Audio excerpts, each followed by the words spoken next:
insane. It just, all of a sudden I looked and we were priced out of the market. Oh yeah.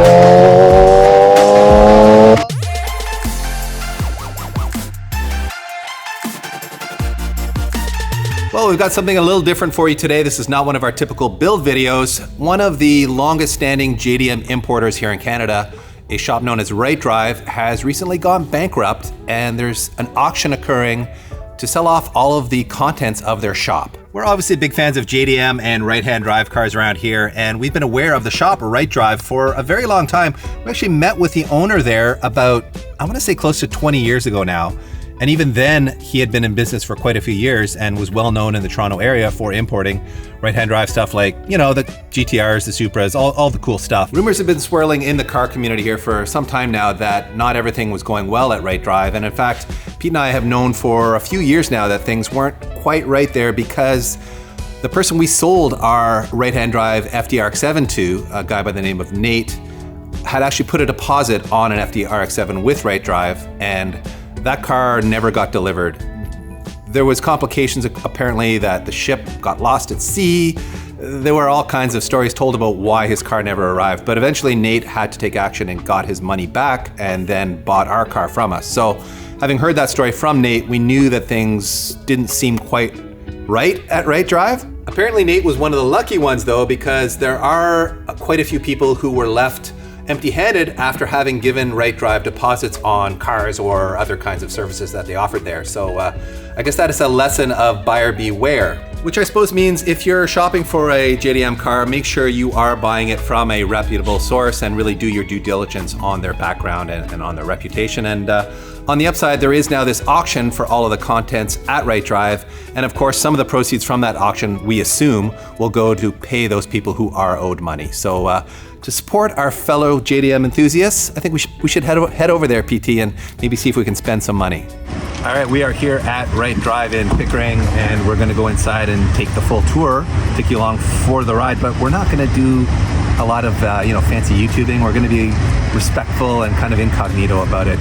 When we arrived, they were idling some cars outside here, including that R34, and as we walk through the big roll-up doors here into the main shop area, you can see there is a E80 Supra, which apparently sold for 50 grand Canadian, which for a 5-speed non-turbo car seemed a bit much to us, but somebody out there liked it. And as you can see in the main shop here, they've got pretty much everything up for auction in different lots. So there's areas that, you know, the workbenches are all one lot. These cars are obviously individual lots. In the main showroom here, you can see there's cabinets full of goodies, which were a separate lot you could bid on. And then there's this cool little Figaro, which they were trying to start up for us in the showroom.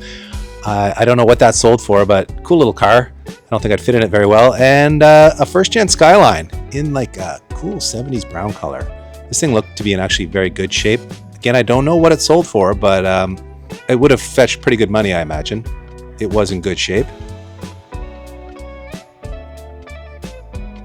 We've got a incorrectly marked front bumper for an R34. It was marked as a GTR bumper, but it wasn't actually. We've got some rotors down here. We've got a bunch of fittings for, you know, oil coolers, all kinds of random goodies. Even the artwork on the walls were for sale. You can see that was lot 217. And back in the main storage area of the workshop, there was an absolute pile of stuff, including glass for a lot of JDM stuff. I don't think these stackers were for sale. And that car under the cover, for you nerds, you'll know that's an NSX.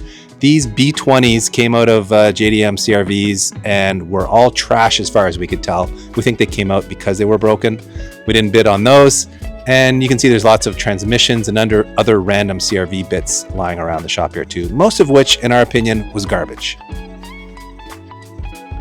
And here is a lot that really piqued my interest. This was a ton of Nissan stuff, OEM gasket sets. You can see Nismo mats. There was a absolute metric ton of this stuff. A lot to inventory, but I thought, you know what, I might be able to get that for pretty cheap. However, that wasn't the case. You'll see soon.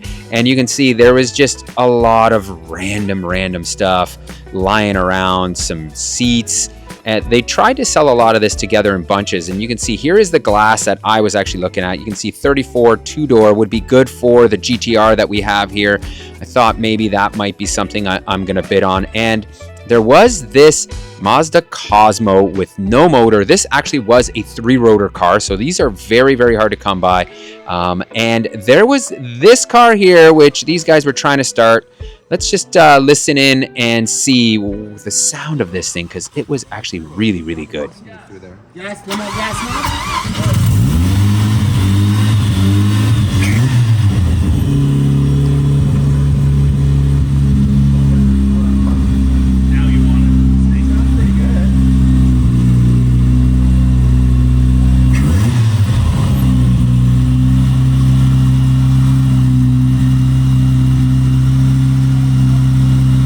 Does sound good. Sounds real good. Walking around the back here, you'll see this is another Cosmo, but this one is of the 2-rotor variety, and it sounds good. And man, it looks so cool in this red and black two-tone setup, and love the cloth interior of it. It sort of wraps, it's got this wraparound dash, as you'll see here now. The vibes on this thing were so good. I was super tempted to bid on it, but as you'll find out soon enough, a good friend of ours actually sniped this thing. And this was also a gem of a car here, and our Mamiya RX-7. This thing, you know, it's unique. It certainly has vibes. You really gotta want to have that JDM look here. You can see 993 headlights. The body kit, not necessarily for me, but it was for somebody, because somebody spent, I think, around mid-20s for this thing, which is not bad, all things considered. There weren't a lot of really good engines. You can see this RB, I think this was a 25 that was sitting on the stand here, and you just don't know whether it's actually in good shape or it's blown, and a lot of other stuff, fluids, things like that. And really that kind of concludes the tour of everything that was here. So bidding commenced the following day of our visit, and I had every intention to bid on a bunch of stuff and shoot some video of that process. However, prices got insane. It just, all of a sudden I looked and we were priced out of the market for half the stuff that I wanted to bid on. There wasn't a lot of stuff I wanted to bid on, you know, R34 Skyline glass. I wanted to bid on some like Nismo side skirts, and there was a lot of Nissan parts that I mentioned that I really had interest in, but that stuff, it was like out of control. I put that valued at like 2,500 bucks, and it sold for nearly double that. Unfortunately for us, it just meant, you know, it made no sense to buy any of this stuff because we're not in the flipping business. I kind of wanted some stuff for myself, but then I would have been stuck with a whole bunch of parts. However, our good friend Dove from NV Auto did buy some things, so we're gonna go talk to him and see if he feels he got some good deals or maybe overpaid. And welcome to NV Auto, everyone. You'll recognize this handsome fellow as Dove, who of course has bailed us out on many occasions with many projects over the years. And you won some stuff at auction. Yeah, it was you did all right. Hard-fought battle. Yeah? Yeah. So these were the display cabinets that you guys would have seen on our tour in their sort of front office area. Right, yeah. And they were packed with lots of cool JDM goodies, lots of HKS and Gretty stuff. What enticed you into bidding on this stuff? First and foremost, I wanted the display cases. Oh, okay. Right? And then I started doing some math. I was like, oh, that's rare, that's rare, that's rare. Let's see where it goes. Right. And I think I slightly overpaid a little bit to make easy money back. Okay. But I mean, there's definitely enough to cover costs. Right. What did you end up paying for it, if you don't mind sharing? Taxes and fees in is like $7,000, 68 something. Wow. Okay. Yeah. And you were saying like, you know, some of the Nismo emblems. Yeah. Those are like $125 each, and you got like 5 of those, and you got a few more over here. So when you start to do the math on it, you think you'll come out okay. So really for me, the best value was buying these display cases and the sandbar parts and that new workstation. Okay. So what would it have cost to like buy the display cases? So I kind of looked around to get all these 3 units with the corner piece and everything, like around $4,000. Wow, that much. Yeah, the display cases are not cheap. And they actually fit in your showroom really nicely. Yeah, you dress it up in here. I took it a gamble You've on got that. good taste in videos back here Yeah, too, I mean, everybody. it's all right. One of the highlights from this cabinet over here is this Nismo ECU. Yeah. It's the sports resetting R32 GTR? I believe so, yeah. And it's got all the official Nismo stickers and stuff on it. So this is a Nismo tuned GTR ECU, which Yeah. obviously you can't buy anymore. No, that's and to the right guy would probably be worth a pile of money. I need to find that right guy. So right guy out there, if you want your Nismo sports resetting R32 GTR ECU, hit up Doug at NV Auto. Just doing some personal shopping here, and I gotta say these HKS gear wrench keychains are very cool. What's a guy got to do to get you to sell those? We can hook you up, but I do have some costs to recoup, so I'll go less than retail. I think they retail for like $30 or something. Okay, yeah. But for you, DP, yeah. $20. $20. Man, What I might have to take 2 of those, everybody. Yeah, whoa. There'll still be some left over for you, don't worry, guys. And here we have lot 145, Yeah. the Subaru lot, which sounded exciting, but it's actually kind of a weird lot, isn't it? It's mostly sandbar stuff. Yeah, there's a ton of sandbar stuff in here. I mean, there are some Impreza rotors and like timing belt components from newer Imprezas, Right. but this is a label. Yes, it tells you everything you need to know. There's a lot of sandbar. For those of you who don't know what sandbars are, they are a K van, right? Yeah, or truck. They're available. Oh, that's true. They had do them a as van as or a pickup. flatbed Yeah. too. That's right. Your typical tiny little van or truck. Like the one we have out front. Oh, of course. Although yours looks like a mini VW now. Yeah, it's been converted. So this is going to take some work to like sort through and inventory and all that. But Marina what did you will hate pay me, yes. for this particular lot? This is like $225 or $250, somewhere around there. Oh my God, it's so cheap. It is. It's so much stuff in the here. way I looked at it is like if I sell a couple of parts out of this, I'm Yeah. break even, and Right. the rest is gravy. Right. And we do service a fair amount of those K trucks, the sandbars, and like even the Suzukis and the Hondas, they share a lot of parts. Oh, like do it's, they? yeah, they're not like there's certain parts that are specific. Okay. But others, like all these coolant hoses, Yeah. I bet you these will work on Suzukis. They'll work on Acties and all the rest yeah, of it. all yeah. Interesting. exactly. I didn't know they were that similar. Yeah. Well, that's a pretty good haul for $225. And Yeah, yeah. You're probably one of the few shops in the province that services these things. So It worked out well because Made normally when I need things like this, I have to order it from Japan. Customer has to wait. Right. So now that we're going to inventory all this, we'll be able to get those trucks moving quicker. well, there you go, guys. K-Truck people, come get your parts at NV Auto. Yeah, if you need a cluster, we have like 12. And we have found another auction winner, our friend Dylan from Icon Era Parts. Good to see you, sir. Yeah. He's helped us out with a bunch of parts on our EF and our EG, and if you are in need of parts of really any JDM variety. Yeah, a lot of Honda Acura stuff is definitely my thing, but I really hate red cars and I don't have a lot of Mazdas, but now there's another red car in the collection.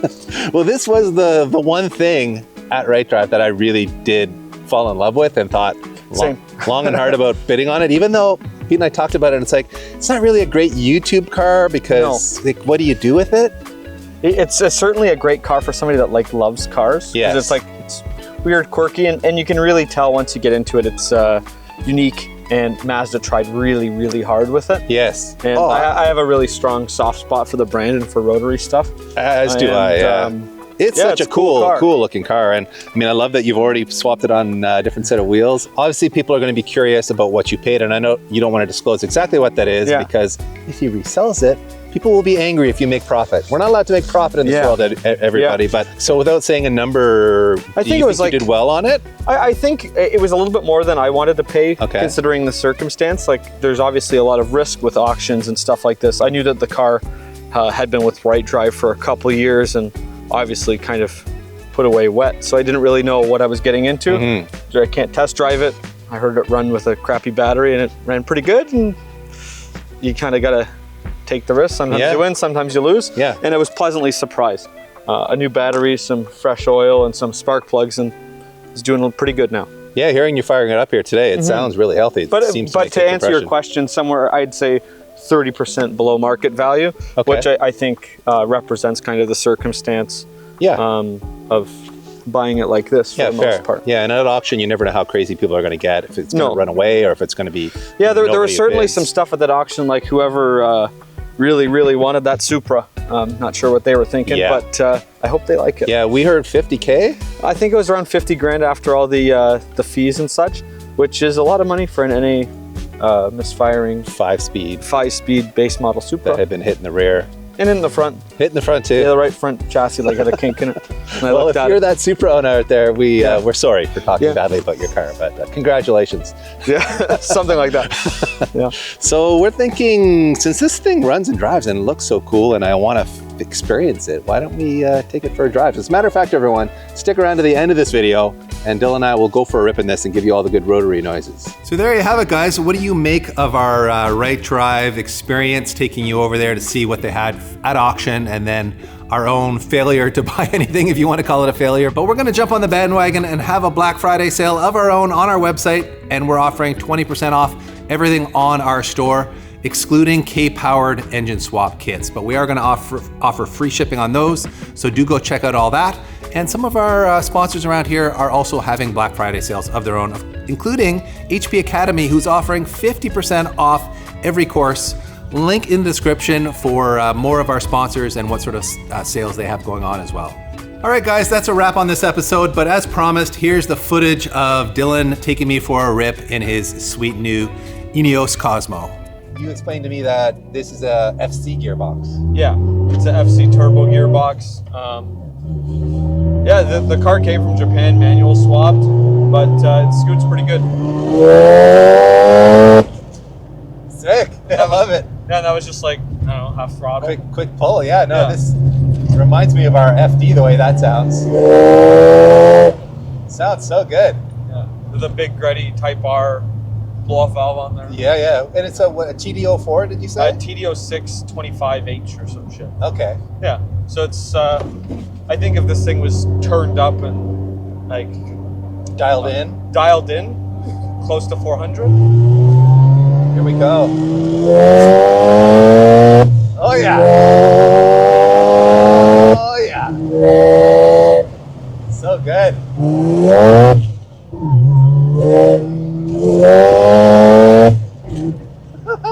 This is a great road too, dude. Yeah. So good. Man. Well, I'm sad I didn't buy it, but I'm happy you got it, because at least I'm getting to enjoy it. I know I'll see it around a bit since we're basically neighbors where we work. So, and who knows, maybe I'll buy this from you someday. Maybe you're like, I need to make space, DP.